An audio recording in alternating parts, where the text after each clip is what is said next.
वचनवा निभाइब सजना।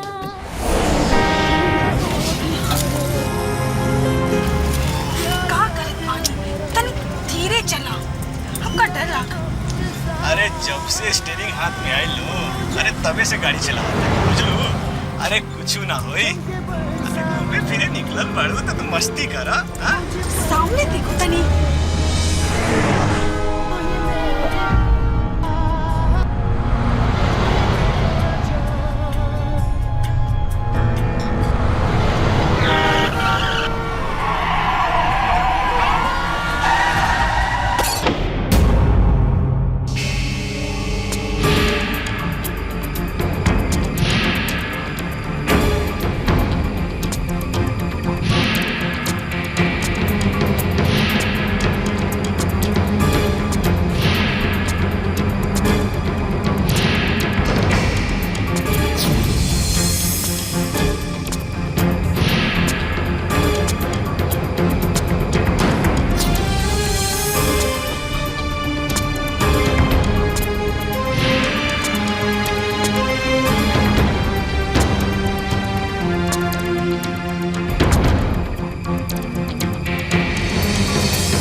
उनकर अभी होश नहीं खियाई।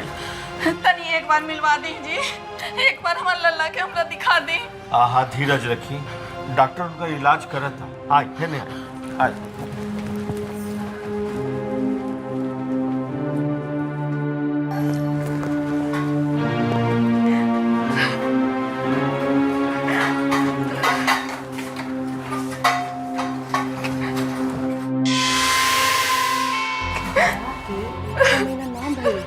और इतना बड़ हादसा कुछ समझ में आवा था छुटकी? ना दीदी, का मतलब बा?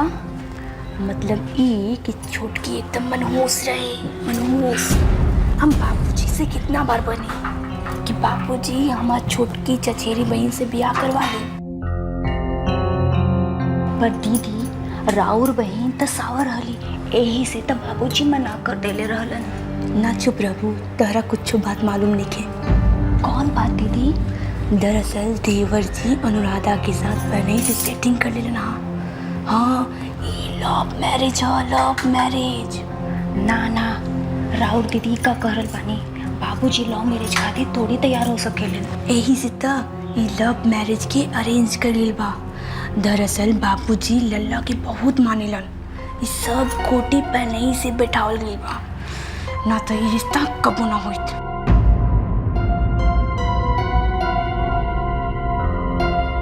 पर देवर जी खुदे गइल रहले लड़की देखे, वो बाबूजी संगे। तू ना बुझबू, ये सब आईवास आईवास, मतलब धोखा, आँख की धोखा, लड़की दिखावे के, सगुन भेजे के, लल्ला के साथ ले जाए के, और फिर बिया। तू ना बुझबू, सब दिखावल दिखावल। अच्छा, तू बहुत भोली बारू राज दुलारी। एक परिवार में हम 5 साल से बानी, सबकी रग रग से वाकिफ, कब के कैसन मुंह खोली सब पता। तनी चुप रह रउआ लोगन।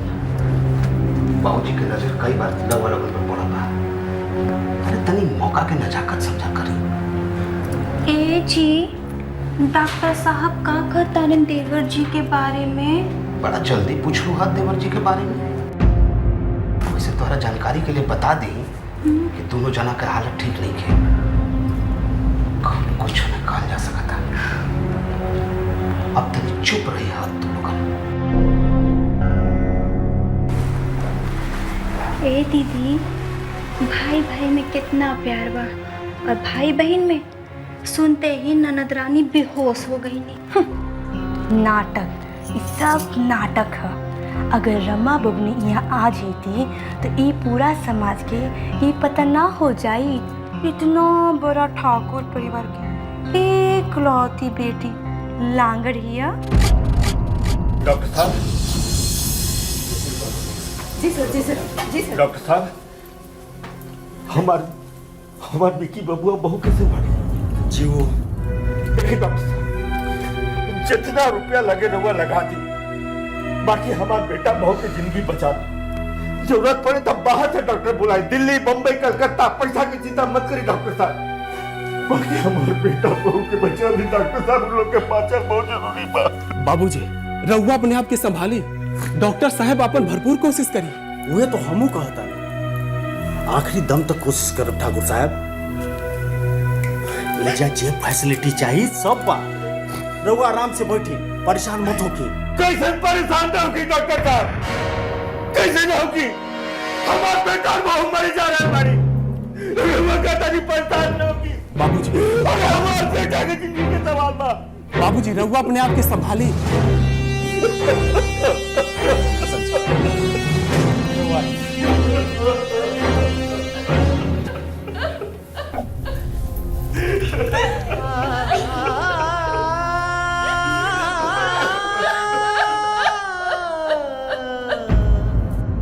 सातों बचनवा निभाइब सजना।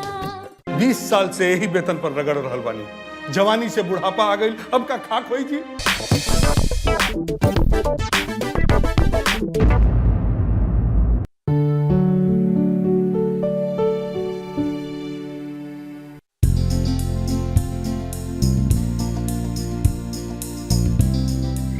हम रउआ सबकी मजबूरी समझता नहीं, पर हम का कर सकत नहीं। फंड में रुपया नहीं है, हर एक महीना झूठा दिलासा दे सकत नहीं और कुछ। जब कैसे नहीं खे त कैशियर के काजत पर कैशियर बाबू रउआ काम छोड़ काहे नहीं दे? हमहू रउआ लोग नियन मजबूर बानी। कैशियर बाबू, बाकी हमरा से अभी नौकरी पार ना लगे। अरे मैथ के टीचर हैं, खाली पेट दिमागो काम नहीं करत। पांडे जी, जब जिंदगी के हिसाब गड़बड़ बा तो लइकन के मैथ का पढ़ाई जी। वर्मा जी, जल्दीबाजी में कोनो फैसला मत करी, काहे से जौन देर से बेर मिले के बा वो खत्म हो जाई। खत्म होकर खातिर अब बाँचले का बाजी। जिंदगी में अरमान रहे बड़का फुटबॉलर बने के, बाकी बाबूजी असमय स्वर्ग सिधार गए ना, जिम्मेदारी बढ़ गई। फिर यही स्कूल में नौकरी लाग गई। कुछ दिन तक तो सब ठीक ठाक चलल, बाकी बाद में कबो आधा तो कबो पौना तो कबो कुछो ना। आई कुछो ना के सिलसिला कुछ ज्यादा ही लंबा चला। 20 साल से यही वेतन पर रगड़ रहल बानी। जवानी से बुढ़ापा आ गई, अब का खाक होई जी। मास्टर जी, जल्दबाजी में कोनो फैसला मत ली। सुने में आइल बा कि मुख्यमंत्री जी आवेला बानी, कोनो ना कोनो हल जरूर वहाँ के निकालब। हाँ हाँ, हम सुन ले बानी। बाकी हम ही मीटिंग सीटिंग बहुत देखले आ सुन ले बानी। मास्टर साहब, रउआ लोग चिंता मत करी, हम जल्दबाजी में कोनो गलत फैसला ना करब। अच्छा चला तनी अभी, नमस्कार।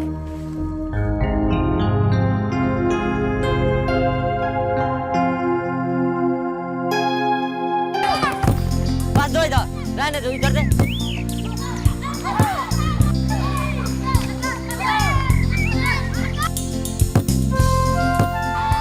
अरे पास से, पास से, पास से। अरे आगे बढ़ो, आगे बढ़ो, आगे।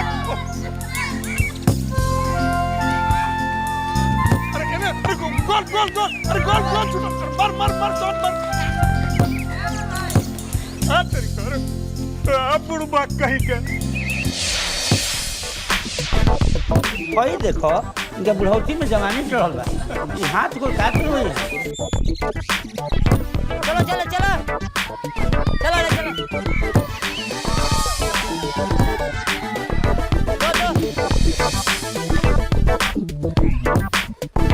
ले चलो जल्दी चलो। मारो मारो।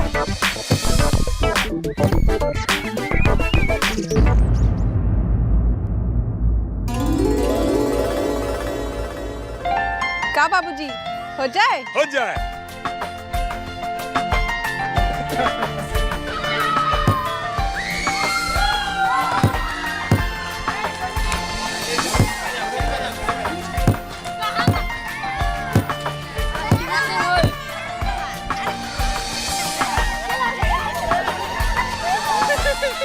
वर्मा जी गोड़ा तो वही हम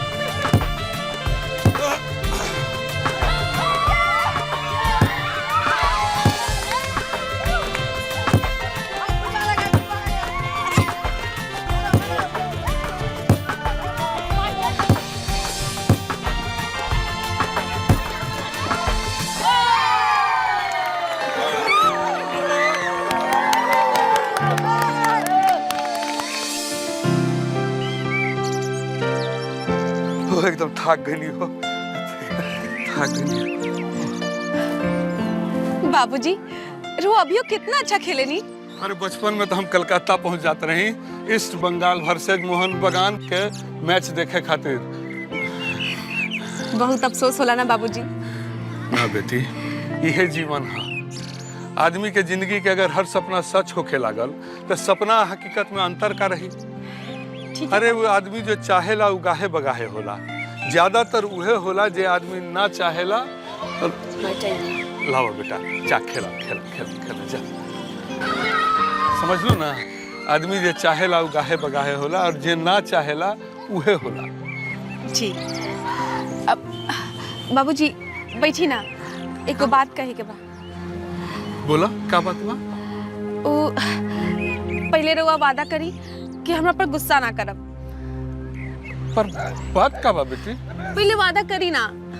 अच्छा ल कहीं वादा बोला। यही रख ले। रुपया? इतना रुपया तारा कहाँ से मिला? ओ बाबूजी हम 4 गो लड़का के ट्यूशन पढ़ाई ले।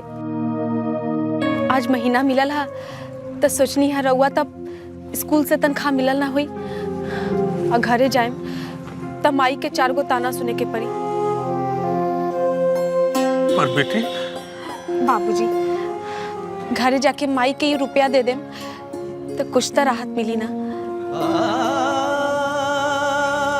बहुत अफसोस हो रहा बा बेटी कि हम तारा मैट्रिक के बाद कॉलेज ना भेज सकनी। कितना कितना अभागा बाप है हम। ना बाबूजी ऐसा मत कही। हमरा पढ़ाई से ज्यादा हमर भाई के पढ़ाई जरूरी बा। अरे वो पढ़ी तो घर संभाली। हम तो बेटी है ना, बेटी तो पराया धन होला ना। बेटी सनातन काल से चलल आ रहल बा कि बेटी घर के लक्ष्मी होली से आज भी बा। बाकी हम तहरा माई के कहला में आकर तहर पढ़ाई न छोड़बोले रहती तो आज कितना अच्छा भइल रही। ना बाबूजी रउआ इसे मत सोची। हमनी के मिल के शैलजा अनुभव के खूब पढ़ावल जाई। अरे वो लोग पढ़ ली तो हमार इतनो पढ़ल सवारत हो जाई। तहर ये विचार के कारण तो तू हमार सबसे लाडली बेटी हो। अच्छा बेटी अब तू घरे जा, न तो तहर माई सगरी आसमान कपार पे उठा ली। काहे रउआ ना चलब? ना बेटी हम सोचा तनी कि तनी श्रीवास्तव जी के यहाँ से हो आई। ठीक बा, बाकी रउआ श्रीवास्तव चाचा से कर्जा मत मांगब। अच्छा बाबा ना मांगो। ठीक बा, बाकी घरे जल्दी चलब। अच्छा बाबा चल आई, चला चला। सातों बचनवा निभाइब सजना। संतान लड़की है लड़की, एकरा के दूध दही पियले खियले से कौनो फायदा नहीं खे।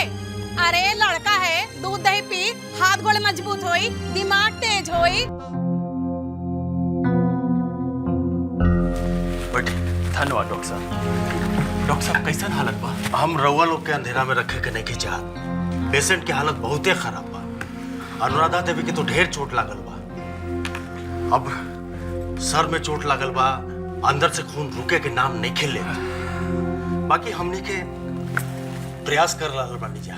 अगर दिल्ली से कोनो डॉक्टर के बुलावे के पड़े तो हमने बुला सकता नहीं। बाबूजी के बहुत सारा मिनिस्टर से अच्छा ताल्लुकात बा, बस एगो फोन होई। और हम जानता नहीं रंजीत बाबू, ठाकुर सूर्य प्रताप सिंह के नहीं खे जानत। बाकी दूसर जे डॉक्टर आई उहे करी जे हमनी के कर रहल बानी जा। अब विक्रम डॉक्टर साहब ओकर का कंडीशन बा? वो तो ठीक है बा, पर जब ले होश ना आ जाए तब तक कुछ ना कहल जा सकत। हम तो रउआ से यही कहब कि धीरज रखी बस। स्कैनिंग के रिपोर्ट आ गई बा, तो कोनो इंटरनल हेमरेज दिखाई नहीं देत। बाकी हम रउआ लोग से यही कहम कि धीरज रखी। धन्यवाद डॉक्टर साहब। बोल तू काहे पीले बोल फिर हमें बेने मत लगे हमरा से पीले हमरा बिना अरे तू काहे पीले का भइल ऐसे काहे मारता रू एकरा के? कुछ न पूछे करे से हम बतावे पड़ी का भइल। स्कूल से आके अनुभव खातिर दूध रखले पी गईली नहीं। दीदी हमरा के जोर से भूख लग रहा, स्कूल के आके माई से खाना मांगनी त ना देले। अनुभव भैया खातिर दूध रोटी रख रही, हम खाली दूध पी लेनी है बस। छी बाछी, खाली इतने बात खातिर एकरा के मोली के मार मरले बारू। आखिर यो तोरे संतान है ना? हाय हाय हाय संतान लड़की है लड़की।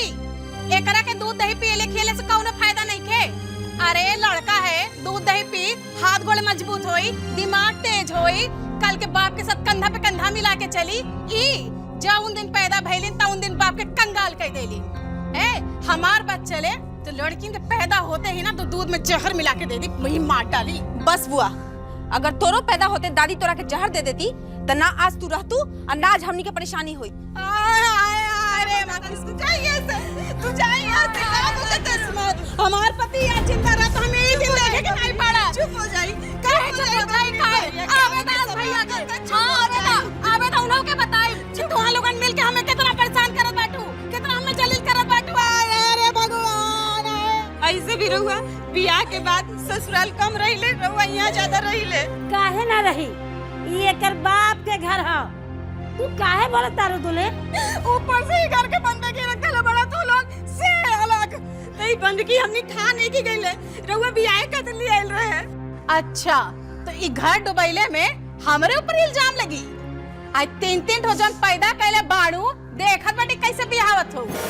आवेदास भैया के कुल बात तुहर बताए, पूरा शिकायत करब कि माई बेटी मिल के कैसे हमार फजियत करत बाटे।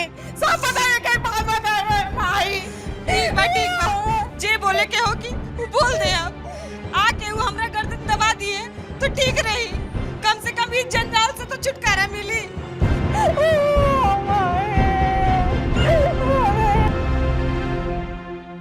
अच्छा तब चला तनी महादेव बाबू, रात हो गई, आजकल ठीक से दिखाइयो नहीं खेते थे। और ऊपर से बिहार के सड़क के ई हाल बा कि गढ़ा में सड़क खोज के चले पड़ेला। कहीं कोनो गढ़ा गुड़ी में गिर गई तब बेमतलब के हाथ गोड़ छिटक जाई। तो अखबार दिखा काहे नहीं खेले? हमारे एगो डॉक्टर परिचित बाड़न। रहे दी यार, डॉक्टर लगे जाए तू फेन एगो नया चश्मा लिख दी, और नया चश्मा 500-700 से कम में आई ना। इतना रुपया अभी हमरा लगे नहीं खे। ला यार कहा तानी, अब पैसा की चिंता भी करत बानी। पैसा की चिंता हम पर छोड़ दी। हम काल राजू के रउआ के घर भेज देतानी, वो रउआ के डॉक्टर के यहाँ ले जाके दिखा दी। और कितना एहसान करब महादेव बाबू, हम तो यही के भार से दबल जा रहा बनी। मास्टर जी, यारी में एहसान जैसन शब्द के जरूरत नहीं खे बा। यारी छोट पड़त दिखेला। हम राजू का भी कहता नहीं। राजू, ए राजू। भैया जी घरे नहीं खन मालिक। अच्छा, अब तो रउआ के घर अकेले जाए के पड़ी। हम तो राजू के संग आपके मोटरसाइकिल भी भेजे के सोचत रहनी। कहीं तो हम चौपा दी। अरे ना ना ना ना, हम चल जाए। ऐसा हो राजधानी पंडा टोली होके जाए के बाद। अच्छा। वो पांडे जी बड़न नु, वो एगो ट्यूशन खातिर कहले रहलन। अच्छा। अगर कहीं वो मिल गई तो 500-700 रुपया महीना के जुगाड़ हो जाई। अच्छा तो चला तनी, नमस्कार। हाय सुना, अखबार में का लिखल बा? का लिखल बा? कानपुर में एक परिवार की 3 बेटियों ने एक साथ फांसी लगाकर आत्महत्या की। काहे दीदी? लिखा था कि बेटियों की शादी के लिए उसके पिता के पास दहेज के पैसे नहीं थे। उसे समाज के सामने लज्जित होना पड़ता था। बेटियां यह बर्दाश्त नहीं कर पाई और खुदकुशी कर ली। दीदी, हमने के बाबूजी भी तो गरीब बारन, तो हमनिया को फांसी लगा के मरे के पड़ी। हम तो सोच ले बानी कि कैसे मरे के बा। अनु, ई काल तू फालतू बात करे। दीदी, ई सब अखबार में लिखल बा, उहे पढ़ के सुनावत रहनी है। का लिखल बा? खबरदार जे आज के बाद आलतू फालतू बात पढ़ लू ता। पर तू ही तो अखबार पढ़े के कहेलू। हम तो जनरल नॉलेज खातिर कहले बानी, ई आलतू फालतू बकवास पढ़े खातिर ना। पर दीदी, तू ही बतावा, का बा हमनी के भविष्य, का करब हमनी जिंदगी में। का करे के चाहता पढ़े के, बस इतने नु। हमरा के अगर पढ़ावे के रही तो स्कूल काहे छोड़ावल जाई। देखा नु, हम तोरा के पढ़ाई, तोहर खर्चा दे, तोहरा अपना पैर पर खड़ा होके के बानू। बाकी एक बात जान ला, आज के बाद ये आलतू फालतू बात करबो अपन दीदी के मरल मुंह देखबो। दीदी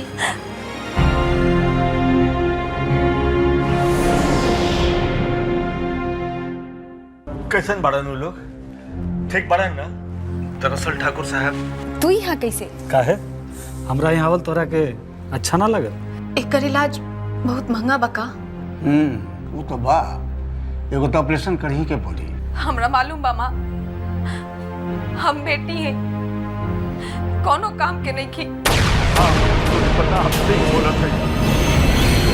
बोला